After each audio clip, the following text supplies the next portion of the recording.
오늘 미국 주시장 3대 지수 마이너스로 움직이고 있고요. 스몰캡은 아직 살아서 움직이고 있습니다.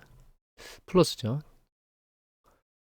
유럽장도 약하게 끝났고요. 어제 아시아장은 괜찮았는데 특이하게도 니케이가 마이너스로 끝났습니다. 뭐 일부 중국은 뭐를 해도 지금 약하기 때문에 잘 못 버티고 있고, 여하튼 그래서 이제 오늘 그냥 몇 가지를 좀 알아볼 건데, 일단 처음 보면 이제 지금 최근 많이 올라왔잖아요. 올라왔고 여기서 이제 방향성을 지금 타진하고 있긴 한데 12월 초에는 이게 약간 부정적으로 움직일 수 있거든요. 이게 에코티 클락에서 나오는 데이터인데, 이게 뭐냐면 그 과거에 S&P 500 지수가 월별로 움직였던 걸 이제 통계를 내는 거예요. 통계를 내는 건데, 여기 보시면 12월 초에, 여기 12월이죠. 12월 초에 살짝 밀렸다가 다시 산타랠리로 가거든요. 이게 그 뮤추얼 펀드 같은 것들이 이자 그 자본이득이나 이자 이득 같은 것들, 이자 소득 같은 거 배당을 때려야 되거든요. 그 배당이 이제 11월 말부터 12월 초쯤에 많이 일어나는, 그때 일어나는데 12월 초에 배당이 대규모로 일어나면서 일단 이제 가격이 좀 내려갔다. 배당 치려면 현금 필요하잖아요. 그래서 이제 현금 확보 비중 때문에 내려갔다가 다시 한번 올라가는 사이클을 보인 게 일반적인 패턴이에요. 그래서 결과적으로 지금 이제 조정을 받고 조정 받을 시기가 오긴 왔는데, 이 조정이 산타랠리가 완전히 끝나느냐라고 100% 확신할 수는 없는 과정입니다.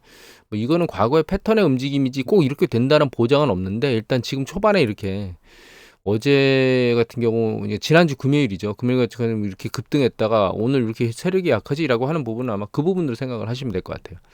예, 조금 더 조정받이 12월 초에 조금 더 한두 주 정도 약세를 보일 가능성이 있다고 보고, 그 뒤에 산타랠리를 다시 보일 수 있다, 이렇게 이해를 하시면 될 것 같고요.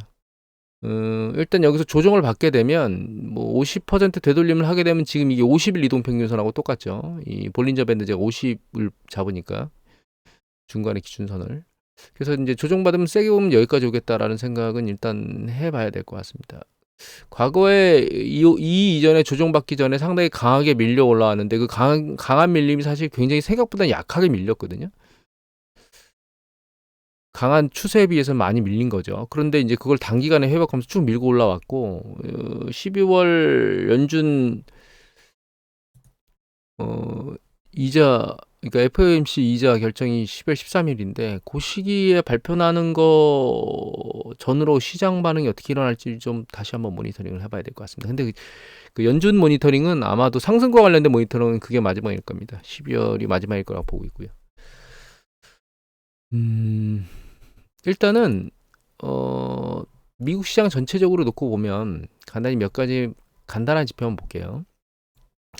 이게 미국의 상업부동산에서 그 상업이나 산업 쪽에, 그러니까 이제 사업자 대출이라고 생각하시면 되죠. 전반적으로 제조 서비스업의 사업자 대출의 패턴인데, 이게 2013년도 1월 이후에 좀 감소하고 있다가 지금은 옆으로 기고 있는 상황이에요. 사실은 그러니까 대출이 잘 일어나고 있지를 않는 거죠. 그리고 두 번째는, 이거는 이제 소비자 대출이거든요. 소비자 대출인데 이거 전체 대출이네요. 소비자 대출입니다. 상업은행의 소비자 대출인데, 이 빨간 거는 전년 동기 대비 증감률이고 파란 게 잔액이거든요. 이것도 보시면 잔액이 쭉 늘어나다가 옆으로 개걸음을 치고 있죠. 그러니까 이게 무슨 얘기냐면, 미국의 상업은행들이 소비자들하고 그다음에 이제 기업들한테, 혹은 사업자들, 서비스업, 제조업, 기업이나 사업자들한테 대출을 공격적으로 늘리지 않고 있다는 뜻입니다. 이건 이미 예전에 몇 번 보여드렸지만, 그 대출 기준을 계속 강화하는 패턴으로 가고 있기 때문에 그게 유지되고 있는 상황이거든요. 그러니까 이걸 공격적으로 늘리기가 지금은 어, 꺼리고 있는 거예요, 은행 쪽에선. 근데 이거는 이제 미국 쪽만 그런 게 아니고 이 유럽입니다. 이게 유럽 그 가계기업 민간 대출이거든요. 민간 대출인데, 최근에 그나마 긍정적인 건 내려오던 게 8월 이후 9월, 10월 넘어서 조금씩 늘고 있다는 긍정적인 건 있지만, 패턴을 보면, 최근 패턴을 보면 이렇게 대출 금액이 쭉 빠졌다가 다시 이제 늘고 있긴 합니다. 일정 부분은. 근데 이게 추세적으로 느는지는 상황을 모니터링 해봐야 됩니다. 왜 그 얘기를 드리냐면, 이게 미국의 연체율이거든요. 전체형 답니다. 예를 들면 크레딧 카드, 비즈니스, 그다음에 기업 대출, 소비자 대출, 이게 상업부동산 대출, 그다음에 전체 대출, 그리고 이게 부동산 관련된 모든 대출이거든요. 상업 부동산도 여기 포함된 거겠죠. 근데 이 중에서 이 빨간색이 아랫방향으로 움직이고 있거든요. 이게 사업자 대출입니다. 그런데 그거 이외에 모든 대출은 지금 바닥을 찍고 윗방향으로 이제 터닝해서 꺾어 올라가고 있고, 특히 이 위에 올라가고 있는 두 개는 소비자 대출입니다. 이게 그러니까 파란 거는 소비자, 그러니까 크레딧 카드고요. 여기 밑에 있는 연두색이 소비자 대출 전체 다거든요. 그러니까 이제 미국의 그 가계경제 70%가 그 소비자들이 가계 소비를 이루어지는데 그쪽 부분이 가장 많은 영역을 차지하고 있고, 밑에 있는 보라색 요게 상업부동산 관련된 연체율이거든요. 이것도 올라오고 있습니다. 그래서 이렇게 연체율들이 올라오고 있기 때문에 그 은행에서 공격적으로 대출을 해주기가 녹록지는 않은 상황이에요. 이거는 이제 미국뿐만 아니라 유럽 같은 경우는 연체율 말고 파산으로 보여드릴게요.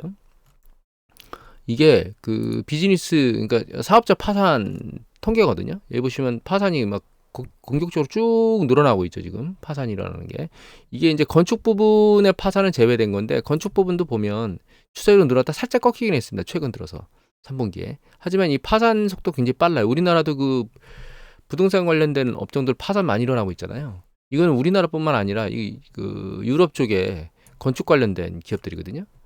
여기도 마찬가지로 그렇게 파산들이 일어나고 있어요. 그래서 은행들이 대출을 공격적으로 해줄 수 있느냐, 지금 상황에서 녹록지 않은 상황이다. 그리고 파산이나 연체율들이 계속 올라가는 거는 결과적으로 이제 금리가 상당히 높기 때문에 이걸 못 견디는 사람들이 있는 거고, 그런 상황에서 은행 입장에서 대출을 해주기가 녹록지 않은 상황입니다. 그러니까 신용 팽창의 과정이 멈춰 있거나 혹은 줄어들고 있거나 이런 상황들이 지금 계속 발생하고 있다. 이걸 보여드리기 위한 거예요. 그러니까 경제 사이클이 계속 잘 돌기가 녹록지 않다. 이걸 이제 보여드리기 위해서. 미국에 가장 유명한 게 뭐 이게 그 리얼 리테일 세일하고, 그러니까 리얼 이거 실질 소매 판매하고 그다음에 리얼 PC들이거든요. 이렇게 보면 데이터들이 별로 느낌이 없습니다. 그래서 이제 여기 있는 리얼 리테일 세일이 살짝 꺾였다는 거, 증가 추세가 요렇게만 보이고 별 느낌이 없는데, 요거를 전년 동기 대비 증감률로 보면 이게 리얼 리테일 세일이 내려왔다가 많이 깨졌다가 다시 들려 올라갔거든요. 올라갔던 게 다시 밑으로, 이 중앙이 제로선이고 전년 동기 대비 마이너스로 다시 진입했고, 여기 보시면 보라색 요게 개인 소비 지출 중에서 구스거든요. 그러니까 제품과 관련된 거예요. 눈으로 보이는 유형의 제품들을 사는 것들이죠. 얘가 이제 같이 추세적으로 올라왔다가 다시 얘가 밑으로 내려오고 있어요. 추세적으로 전년 동기 대비 증감률이 이제 줄고 있는 거죠. 그래서 일반적으로 그 미국의 패턴을 보면 소매 판매가 먼저 줄고, 그 PC 데이터 중에서 제품, 서비스가 아닌 일반 유형의 제품들을 사는 게 먼저 그 다음에 따라오고, 그 다음에 이제 서비스가 따라오는 이런 패턴으로 움직이게 돼 있거든요. 그런데 일단은 제품, 이게 올라가고 있던 리테일 세일이 이제 전년 동기 대비 마이너스로 다시 전환됐고, 구스 쪽 PC의 제품 판매가 이제 조금씩 감소하고 있다. 이 조짐이 이렇게 좋지는 않은 겁니다. 그리고 뉴스 보도 나온 거 보면 여기 이겁니다. 보면 이 내구재 디플레이션이라는 얘기가 나오고 있거든요. 그러니까 이게 그 인플레이션 압력이 완전히 사라지지 않았다, 뭐 이렇게 그 제롬 파월 연준위원장이 말하고 있긴 하지만, 중요한 건 내구재, 그러니까 우리가 한 번 사면 뭐 1년 이상 쭉 써대는 그런 제품들 있죠. 그게 디플레이션 얘기가 나오기 시작했다는 얘기는 결과적으로는 인플레이션은 이제 끝났다? 인플레이션 얘기는 더 이상 할 필요가 없다라고 우리가 생각해 볼 필요가 있는 거죠. 이건 여러 가지를 내포하는 건데, 미국의 10년 국채 수익률이나 단기 채권 수익률들이 인플레이션으로 인한 기준금리 인상 압력으로 위로 많이 들렸었잖아요. 그런 것들이 이제 굉장히 빠른 속도로 내려왔는데, 최근에 10년 국채 수익률 같은 경우에도 그런 것들이 이제 윗방향으로 보다는 아랫방향으로 배팅이 될 가능성이 높아지고 있다라고 하는 것들이 우리가 이제 그 뉴스 보도나 이런 것들로 인해서 볼 수 있는 그런 시그널 중에 하나예요. 이런 것들이 디플레이션, 인플레이션이라는 얘기가 아예 사라져버리고 특정 영역에서 디플레이션이라는 얘기가 나왔다는 얘기는 경제의 커다란 시스템의 움직임이 지금 바뀌고 있다라고 하는 걸 우리가 인지를 해야 되거든요. 그리고 요게 그 우리가 여기에 미국의 주택 가격과 관련된 여러 가지 통계를 보여드리는 건데, 케이스 실러 지수가 있고, 그 다음에 이제 기존 주택 판매, 이건 기존 주택 판매가 아니고 이건 전체 주택 판매고, 요 파란색이 신규 주택 판매거든요. 거기에 중앙값이에요. 근데 이 신규 주택 판매 중앙값이 가장 먼저 나오는데, 이 장기적으로 보면 추세 패턴은 동일합니다. 동일하죠. 그런데 얘가 지금 최근 밑으로 빠졌죠. 그죠? 2번 연속 빠졌습니다. 얘가. 신규 주택 중앙값이 2번이나 내려왔거든요. 이거 케이스 실러지도 추세적으로 내려올 가능성이 높다고 보고 있습니다. 그러니까 미국의 주택 가격도 우리나라처럼 일시적으로 내려왔던 게 살짝 반등했다가 추세적으로 다시 내려온다. 이렇게 우리가 이해를 해야 될 것 같거든요. 제가 이걸 왜 보여드리냐면 내구재도 디플레이션 얘기가 나오고 있지만 주택 가격도 하락 압력을 향후에 받을 거로 보이거든요. 그러면 그 인플레이션 중에서 거주비 있죠. 거주비가 아랫방향으로 추세를 잡고 계속 움직일 거기 때문에 결과적으로는 인플레이션 압력은 이제는 이제 떠나서 더 이상 얘기할 필요가 없는 상황인데 지금은 이제 상황이 인플레이션이 아니고 디플레이션에 대한 우려 상황으로 가야 되는 거 아니냐라는 생각을 하게 되는 거죠. 즉 디플레이션이란 말은 경기 수축을 의미하는 거겠죠. 근데 여기 앞에 이런 얘기 이외에 보여드렸던 게 이제 소매 판매나 이런 것들이 이제 위축되는 거 아니야? 이런 생각으로 우리가 한 번쯤은 생각해 봐야 된다. 이렇게 생각을 해야 될 것 같아요. 그러면 내년에 이제 뭐 연준이 기준금리 내린다, 안 내린다 뭐 이런 얘기들이 많지만 일정 부분 이게 속도가 붙어버리면 여기다가 고용지표가 지금 실업률이 3.9도인가요? 반등해서 쭉 올라가고 있잖아요. 그런 것들이 이제 영향을 받게 되면 연준도 어쩔 수 없이 금리를 내리게 될 겁니다. 금리가 내리는 것이 과연 주식시장에 어떻게 영향을 미칠 것이냐. 이거는 이미 요 전에 말씀드렸지만 내리는 것에 긍정적으로 생각을 하면서 주식이 올라갈 수도 있고요. 그게 아니고 부정적으로 생각하면서 주식이 아랫방향을 잡을 수도 있습니다. 그거는 투자자들이 결정을 하는 거기 때문에 지금 섣불리 판단하는 건 저는 의미가 없다고 보고 있고요. 다만 내가 거기에 호응해서 움직일 거라면 단기적으로 매매를 하려고 액션을 취하는 거고 내가 어느 비중으로 액션을 할 거냐는 본인 스스로 결정해야 되는 상황이다. 이렇게 말씀드리면 될 것 같고 다만 중장기적으로 놓고 보면 뭐 내년, 내후년 이렇게 쭉 큰 추세로 놓고 보면 경기 수축에 대한 가능성이 높아지고 있기 때문에 거기에 대한 대응책을 가지고 작업을 해야 된다. 이렇게 정리를 해드리면 될 것 같아요.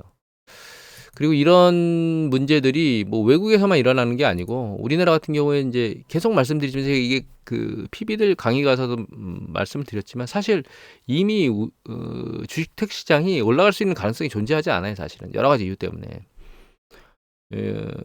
최근에 올해 계속 뭐 연초에는 30조 원인가요? 특별 분양 자금 공급해줬고 그 다음에 50년 대출이요. 신세가 대출이 내년에 초에 일어나나요? 뭐 이런 것들로 떨어지는 주값 지금 떠받치려고 애를 쓰고 있는데 프로젝트 파이낸싱이 아예 박살이 날까봐 계속하고 있는데 그것이 주택시장을 다시 밀어올릴 수는 없는 겁니다. 사실은.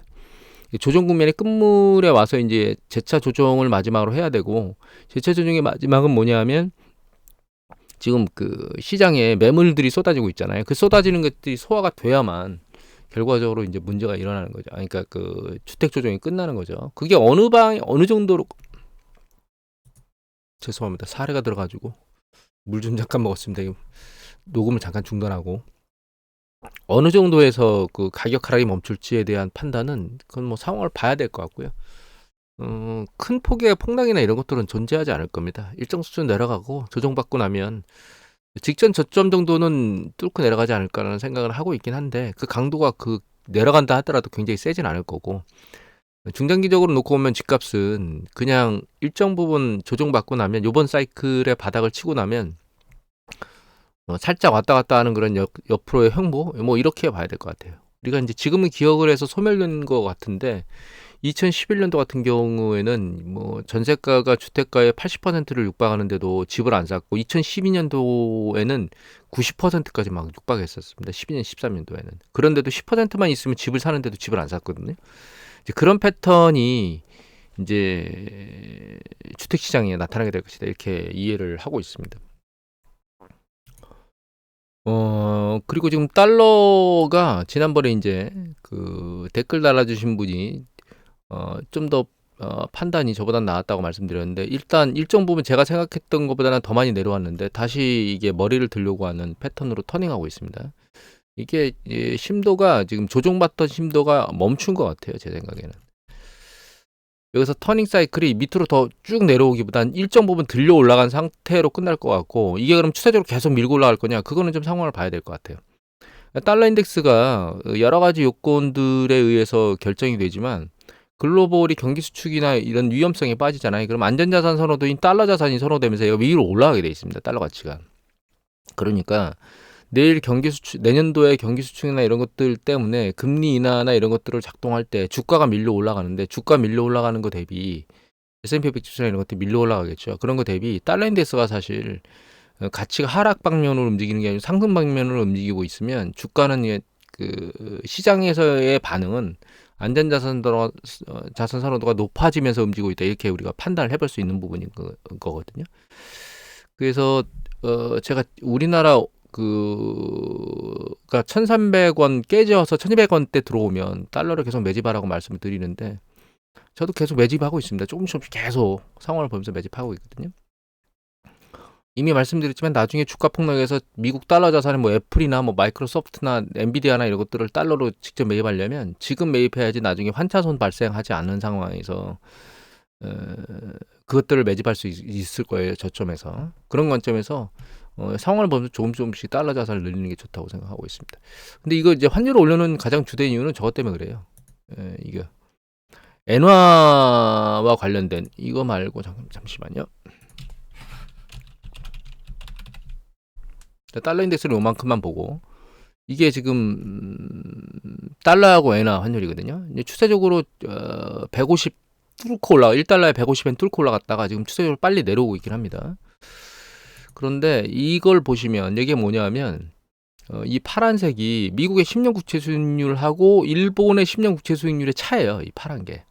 그런데 장기적으로 보면 이게 이 빨간 게 일본의 엔화입니다. 그 달러 대비 엔화 환율이거든요.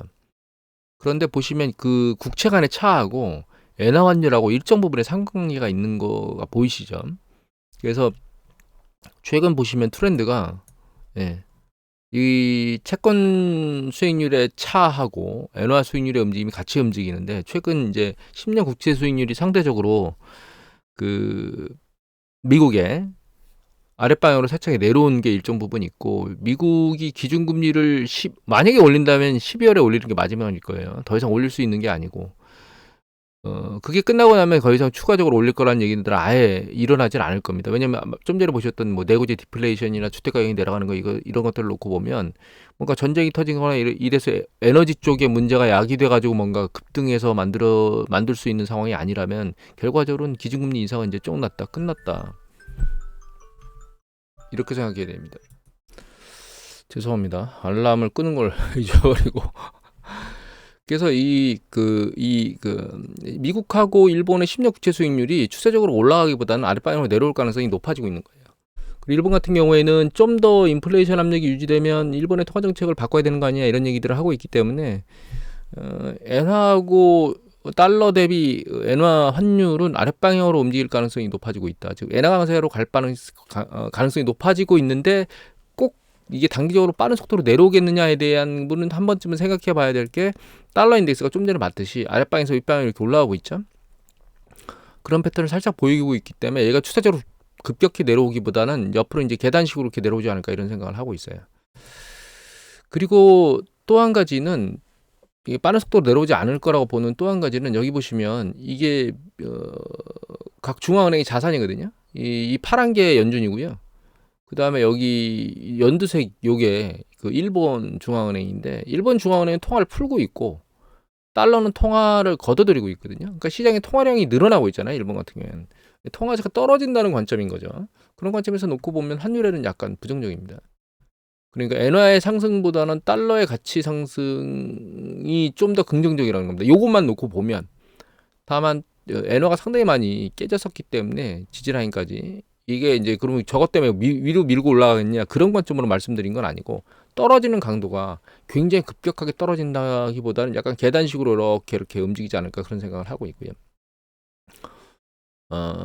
그 다음에 보여드려야 될 게 이건데 요거는 뭐냐 이거 왜 보여드리는 거냐면 우리나라하고 일본 그러니까 일본 엔화 대비 원화 환율 때문에 보여드리는 거거든요. 이게 2015년 이후에 이게 같이 혼합된 차트를 보여드리면 되는데 이 데이터하고 이 데이터를 같이 혼합할 수가 없어요.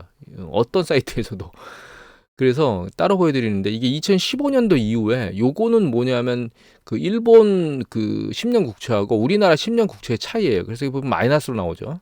왜냐면 우리나라 금리가 높으니까 마이너스 나오니까 위로 올라가면 우리나라가 훨씬 더 이제 갭이 벌어져서 우리나라가 훨씬 더 많은 이자를 주는 거고 이 밑으로 내려오면 그 이자의 폭이 이제 주는 거죠.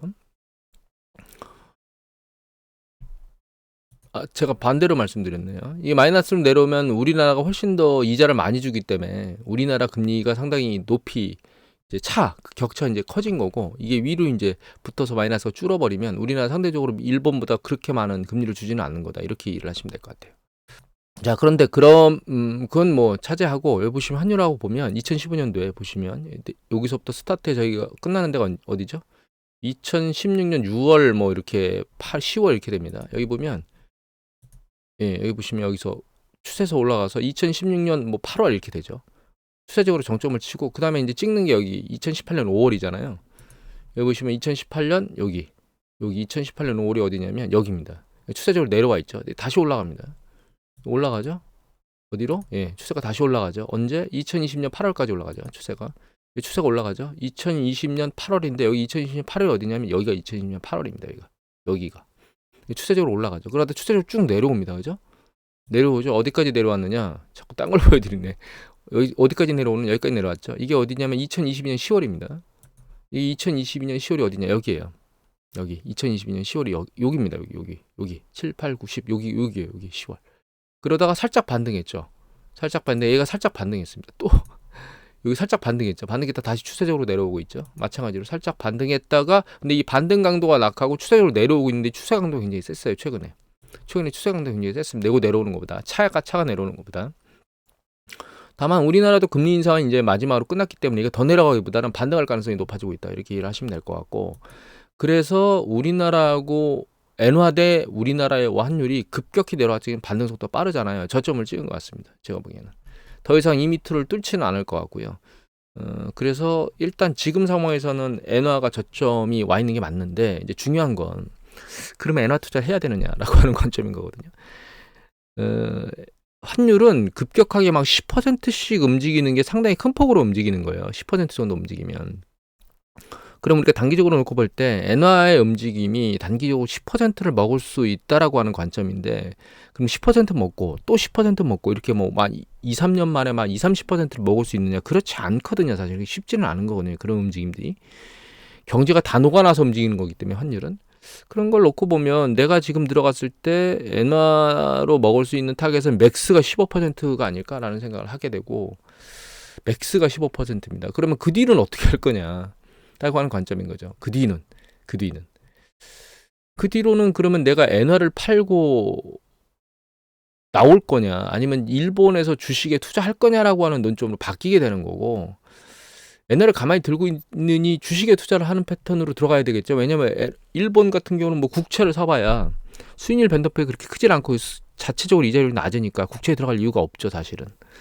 그러면 주식시장을 봐야 되는데, 주식은 사실 상대적으로 같이 움직일 거예요. 제 생각에는 큰 폭의 차가 없이 일본이 경제가 좋다는 얘기들을 하고 있긴 하지만, 지금 일본 경제는 통화지가 떨어지면서 관광 수지가 굉장히 좋은 거지, 일본 자국민들은 사실 월급도 일정 부분의 대기업이라든가 일부 영역에서 월급이 올라가는 거지, 상당히 많은 서민들은 월급이 인플레이션을 못 쫓아가고 있다고 얘기를 하고 있거든요.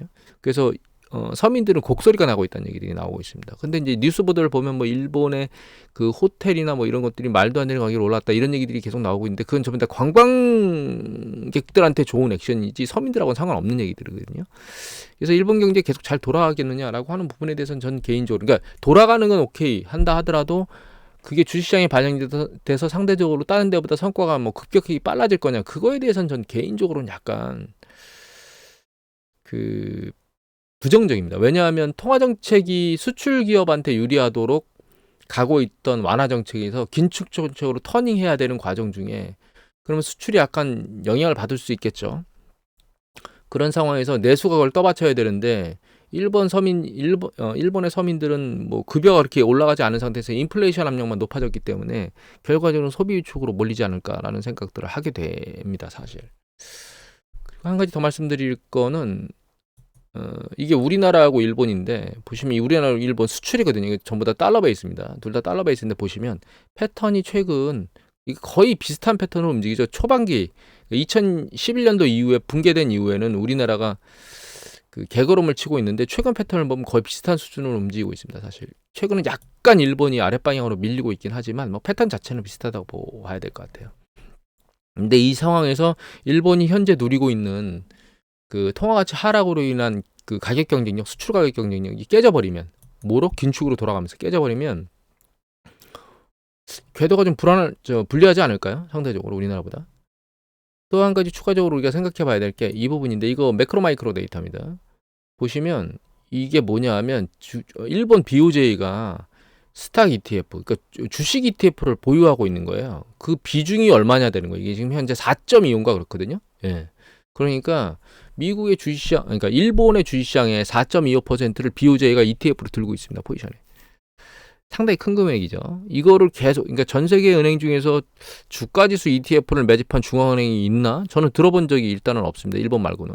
일본은 ETF도 계속 매집을 하면서 주식시장 끌어올렸거든요. 근데 이 포지션을 이제 줄여야 되겠죠. 결과적으로 긴축으로 돌아가게 되면. 물론 이걸 점진적으로 조금씩 줄이면 되겠으니까 뭐 큰 영향이 있겠느냐라고 하는 부분은 우리가 당연히 뭐 그렇게 생각을 하긴 하지만 일정 부분은 주가 상승 탄력에 영향을 조금씩이라도 줄 수 있다라고 생각은 해볼 수 있을 것 같아요.